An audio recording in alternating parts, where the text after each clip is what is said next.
So introduce yourself for the audience because you've got a really interesting background. I am a male, and in space. that's right. Yeah, I'm coming to you here from orbit. Meanwhile, back on Earth. For those watching on YouTube, you will see the space background. I know. Yes, the wonder of green screens. Yeah, thank you.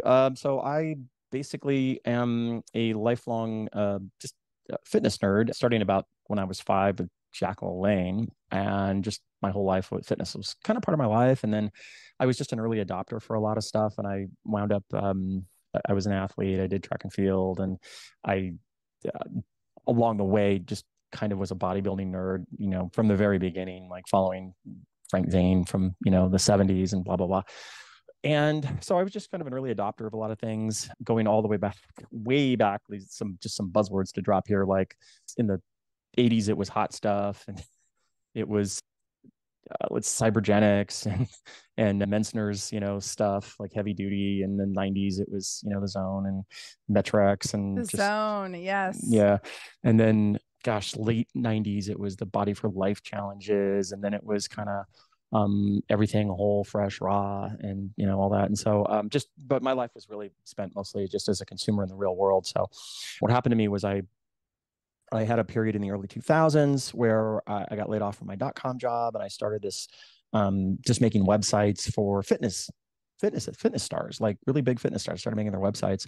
And so I had time to work out, and I'd been on this foray over the previous 10 years, just kind of getting ripped and then getting out of it and getting into the dietology of like seeing firsthand, like a lot of the stuff that really works up front, like it's kind of kicking me in the rear, like later on down the line, like just getting into out of control eating from strict dieting and stuff like that.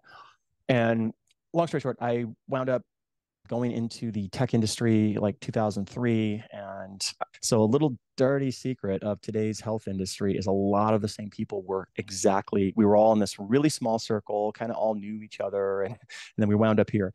And so I wound up running this tech company, and it was a startup. So I got fat. I was working 14-hour days. I got fat. And literally just, it was kind of the same story you hear a lot of people talk about, where I had no time to work out. Like the schedule was just, getting to work, at work, meetings, pressure, and just the life a lot of people experience, where I would say the vast majority of advice that you get from quote unquote fitness will not translate into that. And a running joke I've had for a long time is, let's take all the influencers and do a reality show where they have to go get real jobs. Yeah, right. And then you film them. So you see what they're taking, and all that.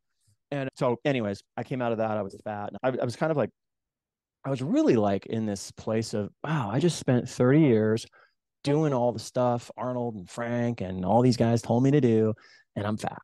Like this was 2006, and it was, I just really spent some time kind of thinking through what could have been different. And out of that came this emphasis on longevity and understanding how to use food. And it took me into this place of, I really wanted to help people.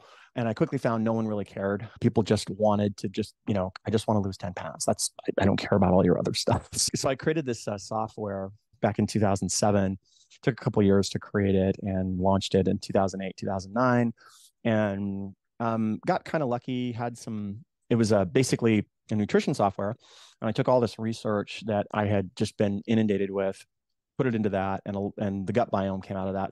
I've been tinkering with the microbiome since 2007. In fact, I wrote the very first that I know of, very first article on using the microbiome for weight loss back in 2007. I published that. Wow. And that's OG. yeah. And then, so the system I created, the software was actually based on a lot of this stuff. And there was an article published in 2009 called Dietary or Gut Communities Are Rapidly Modifiable by Cruciferous Vegetables. And I kind of took all that, put it in the system. And then we went and did corporate wellness for a number of years. And so the advantage there was I was just doing these big engagements, like thousands of people, cities, really big companies that were coming through my corporate wellness system using this software. And I was able to just kind of harvest massive amounts of data and get tons and tons of results, literally in the tens of thousands of results with people, and kind of figure out what worked, what didn't work, and congealed all that. During that period, it was just a lot of ups and downs, going broke, making money, going broke, figuring out what I didn't know. The entrepreneur's life, right? Yeah, it was crazy. Yeah. Especially, and note to you, anybody that ever wants to do a software, not unless you have 20 million bucks. I hear that. I hear that. Yeah. Don't even try to launch an app without. No.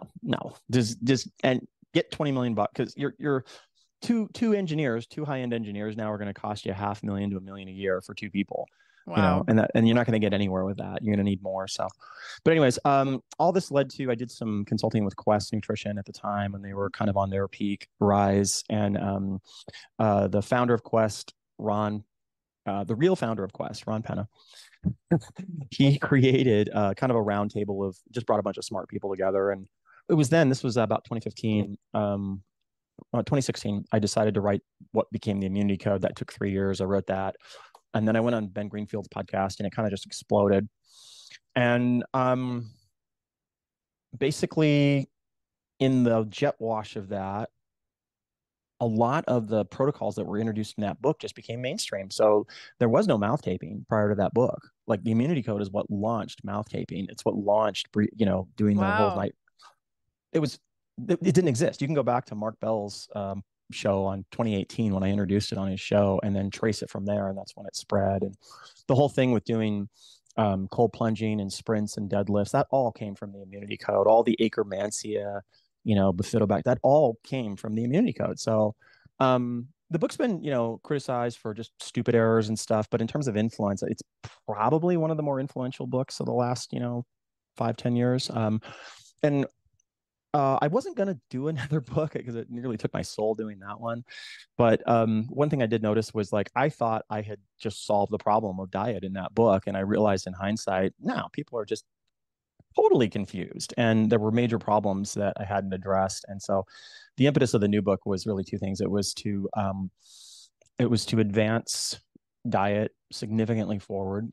And it was to end confusion, to take the confusion that exists with diet today and give people a framework where they could return to sense, their own sense or ancient sense, and you could apply sense. And that way you could not be, if you have two conflicting authority figures, you could just use your own sense to figure it out. So that was the Yes. impetus there.